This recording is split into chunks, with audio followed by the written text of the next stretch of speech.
Frank Cooper was 76 years old when his own flesh and blood threw him out like yesterday's garbage. But here's the kicker, they had no clue the old man had been playing them the whole damn time. See, Frank wasn't just some senile geezer they could push around. He was a Korean War veteran, a former longshoreman who'd worked the docks in Brooklyn for 40 years, and a guy who'd built a small empire from nothing. And when his son Bobby and that snake of a daughter-in-law, Crystal, thought they'd pulled off the con of the century, Frank was about 3 steps ahead, just waiting for the perfect moment to bring the hammer down. It all started back in the summer of 1994. Frank had been living alone in his warehouse-converted loft in Red Hook, Brooklyn. The place was massive, 5,000 square feet of prime real estate that Frank had bought back in '72 for peanuts when the neighborhood was rough as hell. He'd converted half of it into a killer living space and rented out the other half to small businesses. That warehouse was worth a fortune by the '90s, probably north of 800 grand, maybe more. Frank also had about $200,000 sitting in the bank from years of saving every penny and making smart investments. The old man wasn't rich, but he was comfortable, you know? Set for life. Bobby was Frank's only kid. 42 years old, and the guy had been a disappointment since day one. Never held down a real job for more than 6 months. Always had some get-rich-quick scheme that never panned out. Frank had bailed him out more times than he could count, paid off credit cards, covered rent, even bought him a car once that Bobby totaled within a month. But Frank kept hoping his boy would straighten out, figure things out, become a man. That hope died real quick when Bobby married Crystal Montgomery in '93. Crystal was a piece of work, man. 38 years old, bottle blonde with too much makeup and an attitude that could curdle milk. She'd been married twice before, both times to older guys with money, both times walking away with a nice chunk of change in the divorce. She saw Bobby as her ticket to Easy Street, and Bobby was too dumb or too whipped to see what she really was, a gold-digging vulture circling a dying animal. After they got hitched, Bobby and Crystal started coming around more often. At first, Frank thought maybe marriage had finally made Bobby grow up, you know? They'd visit every week, bring groceries, help with stuff around the warehouse. Crystal would cook dinner, clean up, act all sweet and caring. "Dad, you shouldn't be living alone at your age," Bobby would say, all concerned like. "What if something happens? What if you fall and can't get up?" Frank wasn't buying it, not completely. He'd been around the block too many times to trust anyone acting that nice without a reason. But he played along, acted grateful, let them think they were fooling him. Because Frank had a gut feeling, and his gut was never wrong. These two vultures were circling, just waiting for the right moment to strike. The first real sign came in October of '94. Bobby brought over some papers, said they were just to make things easier if Frank ever had a medical emergency. "Power of attorney stuff," he said. "Just a precaution, nothing major. You know, Dad, just so Crystal and I can make decisions if you're in the hospital or whatever. Makes everything smoother." Frank squinted at the papers, acting like his eyes were going bad, asked a bunch of questions that made him sound confused and old. But he read every single word. And sure enough, buried in the legal mumbo-jumbo was language that would basically give Bobby control over Frank's bank accounts and the warehouse deed. Frank acted like he didn't understand half of it, signed where Bobby pointed, but the signature he scribbled was just close enough to pass a quick glance but not close enough to hold up in court. Frank had been forging doc manifests back in the day when shipments went missing. He knew how to make a signature look real but be technically invalid. Over the next year, Bobby and Crystal really ramped things up. They started talking about how the neighborhood was getting dangerous, how Frank was too old to handle the stairs in the warehouse, how he should really think about moving into a nice assisted living facility. "You'd love it, Dad," Crystal would coo, her voice dripping with fake sweetness. "They got activities, people your age, 3 meals a day. You wouldn't have to worry about a thing." What they really meant was, "Sign over the warehouse to us, you old fool," so we can sell it and live off the money while you rot in some nursing home eating pudding cups and watching Wheel of Fortune." Frank played it perfect. He started acting more forgetful, more confused. He'd ask the same questions twice, forget names, shuffle around like every step hurt. He'd talk about the war, tell the same stories over and over. Bobby and Crystal would exchange these looks, like they were thinking, "The old man's losing it, this is gonna be easier than we thought." But Frank was sharp as a tack. Every single interaction, every conversation, every visit, he was documenting it all. He had a tape recorder hidden in his living room, capturing every word. He had a journal where he wrote down dates, times, what they said, what they asked for. He even had a buddy, Tommy Rizzo, an old dock worker who lived upstairs, keeping an eye on things and taking notes. The big move came in July of '95. Bobby and Crystal showed up with a lawyer, some sleazy-looking guy in a cheap suit named Martin Kessler. They had more papers, said it was time to make things official, transfer the warehouse into Bobby's name so Frank wouldn't have to worry about property taxes and maintenance and all that hassle. "You're getting up there in years, Pops," Bobby said, acting all concerned. "Let me handle this stuff. You just relax, enjoy your retirement." Kessler spread the documents out on Frank's kitchen table, pointing at signature lines with his pen. "Mr. Cooper, this is standard estate planning," the lawyer said, smooth as oil. "You're transferring ownership to your son, but you maintain right of occupancy for the rest of your life. You can live here as long as you want. It's just for tax purposes and to avoid probate later." Frank squinted at the papers, acted confused, asked questions in that slow, elderly way that made people think he didn't understand what was happening. But he understood, all right. What they were trying to do was get him to sign over full ownership, no strings attached. That right of occupancy clause Kessler mentioned wasn't in the paperwork at all. They were lying straight to his face, betting he was too senile to read the fine print. Frank took his sweet time, making them sweat, then finally picked up the pen. Bobby and Crystal were practically holding their breath. Frank scrawled something that looked like his signature on every page they showed him. But just like before, those signatures wouldn't hold up. He signed Frank K. Cooper, instead of his legal name, Franklin Cooper. Small change, but enough to invalidate the whole thing if it ever went to court. After Frank signed, the mood changed immediately. Bobby and Crystal didn't even try to hide it anymore. They were grinning like they'd just won the lottery. "Thanks, Dad," Bobby said, but there was no warmth in it. "This is really for the best." They gathered up the papers real quick, shook hands with Kessler, and practically ran out the door. Frank sat there at his kitchen table, listening to them laughing in the hallway as they left. "Can you believe how easy that was?" he heard Crystal say through the thin walls. The old fool didn't even read what he was signing. 8 months, Bobby replied. "We give him 8 months, then we put him in Shady Pines.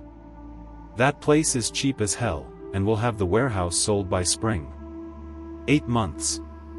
That's how long Frank had to prepare for whatever they were planning. He didn't waste a second.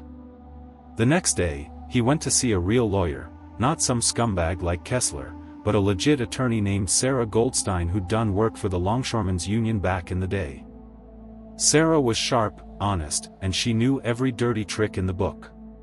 Frank laid it all out for her, the forged signatures, the fake power of attorney, the recordings he'd made, everything. Sarah listened, taking notes, nodding. "Frank," she said when he finished, "what they're trying to do is elder abuse and fraud.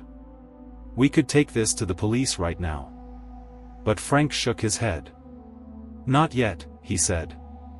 "I want to see how far they'll go. I want to catch them red-handed, in front of witnesses, so there's no way they can weasel out of it." Sarah smiled. "You're one devious old bastard, Frank Cooper." "Damn right I am." For the next 8 months, Frank played the part of a confused, helpless old man while Bobby and Crystal tightened the noose. They started taking over his finances, saying they were helping him pay bills.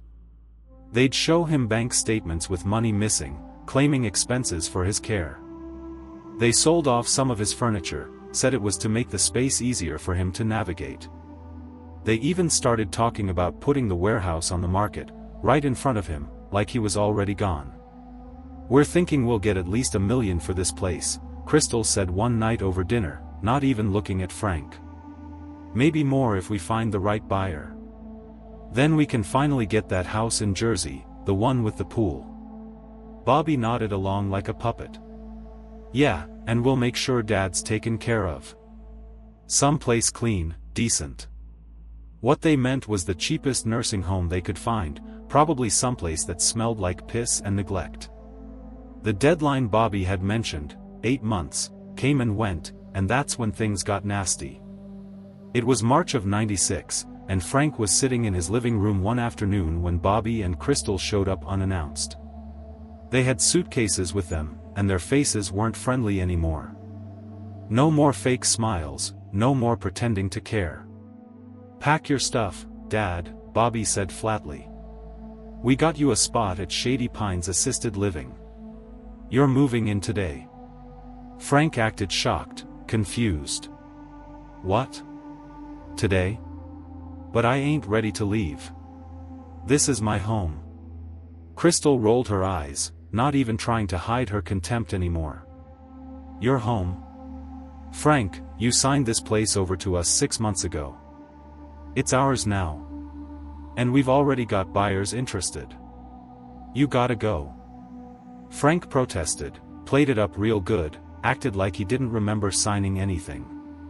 "I never signed nothing. You can't do this." Bobby grabbed his arm, not gentle, and started pulling him toward the door. "We can and we are. We've been taking care of you out of the kindness of our hearts, but we're done. You're going to Shady Pines, and that's final." They grabbed a small bag, threw some of Frank's clothes in it, and literally dragged him out of his own warehouse. Frank was yelling, making a scene, hoping some neighbor would see and remember this later. Tommy Rizzo was watching from his window upstairs, taking pictures with a camera. This was it, the moment Frank had been waiting for. They were showing their true colors, and it was all being documented. Bobby drove them to LaGuardia Airport, Crystal riding shotgun, Frank in the back seat like a prisoner. He kept asking where they were going, acting panicked and confused. "Where are we going? Why the airport?" Bobby didn't even turn around. "We're putting you on a plane to Florida. Shady Pines has a sister facility down there, cheaper rates. That's where you're going." But Frank knew the truth, there was no facility in Florida. They were dumping him at the airport with nothing and letting him figure it out on his own. They probably figured he'd end up homeless, maybe even dead, and then they'd have the warehouse and his money with nobody to challenge them.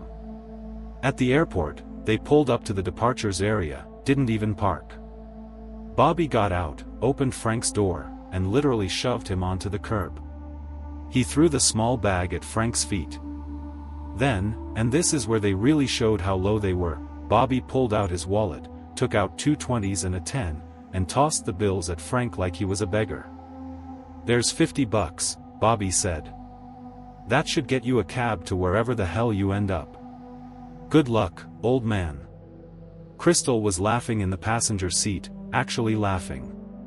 "Have a nice life, Frank," she called out the window. Then Bobby got back in the car, and they drove off, leaving a 76-year-old war veteran sitting on a curb at LaGuardia Airport with $50 and a bag of clothes. But here's what Bobby and Crystal didn't know. Frank wasn't helpless. He wasn't confused. And he damn sure wasn't broken. The second they drove away, Frank stood up, dusted himself off, and walked into the terminal like a man with a purpose. He went straight to a payphone and made a call to Sarah Goldstein. "They did it," he said. "Just like we thought they would. I'm at LaGuardia. Let's finish this." Sarah had been ready for this moment. She'd already prepared all the legal paperwork, gotten a court date set up, and had authorities on standby. "Don't worry, Frank," she said. By the end of the week, they'll wish they'd never been born. Frank didn't go to Florida. He went straight to Tommy Rizzo's apartment above the warehouse. Tommy had been keeping an eye on the place, and he welcomed Frank back like a hero returning from war. Together, they reviewed all the evidence, hours of recordings, photographs, bank statements, the forged documents, everything. It was an airtight case of elder abuse, fraud, forgery, and a dozen other crimes. Sarah filed the paperwork on Monday, and by Wednesday, Bobby and Crystal got served with a court summons and a restraining order keeping them away from the warehouse and Frank's assets. The trial was set for late May, but before it even got that far, the media got wind of the story. A Vietnam veteran, a Korean War vet actually, Frank had misspoke about that earlier, a decorated soldier, being dumped at an airport by his own son and daughter-in-law after they'd forged documents to steal his home. It was front-page news. Local TV stations camped outside Bobby and Crystal's apartment. Neighbors who'd seen them dragging Frank out of the warehouse gave interviews. Tommy Rizzo showed the pictures he'd taken. The court of public opinion convicted Bobby and Crystal before a judge ever heard the case. When the trial finally happened, it was a bloodbath. Sarah Goldstein tore them apart on the stand. She played the recordings, showed the photographs, brought in handwriting experts who testified that Frank's signatures on the documents were forgeries. She had bank statements showing how Bobby and Crystal had been draining Frank's accounts, selling his property, planning to pocket everything. Kessler, the sleazy lawyer, got disbarred and faced his own criminal charges for his role in the scheme. Bobby and Crystal tried to claim they were just trying to help, that Frank was senile and didn't understand what he was signing. But then Sarah put Frank on the stand, and the old man was sharp as a blade. He recounted every conversation, every lie, every moment of the con they tried to pull. He showed the journal he'd kept, dated and detailed. The jury didn't even need to deliberate long, guilty on all counts. Bobby got 5 years in prison for fraud, forgery, and elder abuse. Crystal got 3 years. Kessler got 2 years and lost his law license permanently. The warehouse and all of Frank's assets were returned to him, plus restitution for the money they'd stolen. On top of that, Frank filed a civil suit and won an additional $100,000 in damages. But the best part? The absolute cherry on top? Frank organized a big community event on Memorial Day weekend, right outside the warehouse. 800 people showed up, neighbors, veterans, dock workers, everyone who'd heard the story. Local TV crews were there. And Frank stood up on a little stage they'd built and told the whole story, start to finish, with Bobby and Crystal's mugshots blown up on a big screen behind him. "I spent 40 years working these docks," Frank said to the crowd, his voice strong and clear. "I fought for this country in Korea. I earned everything I got through sweat and blood. And my own son, my own flesh and blood, tried to steal it all and throw me away like trash. But you know what? I knew what they were up to the whole time. I let them think they were winning. I let them show me who they really were. And when they finally crossed the line, when they left me at that airport like a piece of garbage, that's when I brought the hammer down." The crowd erupted in applause, cheering for the old man who'd outsmarted the vultures. Frank lived another 12 years after that, peacefully in his warehouse, surrounded by friends and neighbors who looked out for him. He turned the other half of the warehouse into a community center for veterans, a place where old soldiers could come hang out, share stories, get help with benefits and stuff. He never spoke to Bobby again. As far as Frank was concerned, he didn't have a son anymore. Bobby got out of prison in 2001, and word was he and Crystal split up about 2 minutes after they were both released. She ran off with some other guy, and Bobby ended up working minimum wage jobs, living in a tiny apartment in Queens, broke and miserable. Frank passed away in 2008 at the age of 88. He left the warehouse and all his money to the Veterans Community Center he'd created, making sure it would keep helping soldiers long after he was gone. At his funeral, hundreds of people showed up to pay their respects. Tommy Rizzo gave the eulogy, talking about how Frank had been a fighter his whole life, how he'd never backed down from a challenge, and how in the end, he'd beaten the people who tried to destroy him. "Frank Cooper taught us all a lesson," Tommy said. "Never underestimate an old man. Because that old man has seen things, done things, and learned things that young punks like Bobby and Crystal can't even imagine. Frank didn't just win, he destroyed them. And he did it all with style." That's the story of Frank Cooper, the old longshoreman who let his son and daughter-in-law think they'd pulled off the perfect con, only to turn the tables and crush them completely. It's a story about revenge, sure. But it's also about patience, about knowing when to make your move, and about the fact that greed will always be its own downfall. Bobby and Crystal thought they were smart, thought they were getting away with it. But Frank was playing chess while they were playing checkers. And in the end, the old man won, proving that you can't cheat someone who's been around the block a few more times than you have. Frank Cooper didn't just survive, he thrived. And his enemies? They got exactly what they deserved.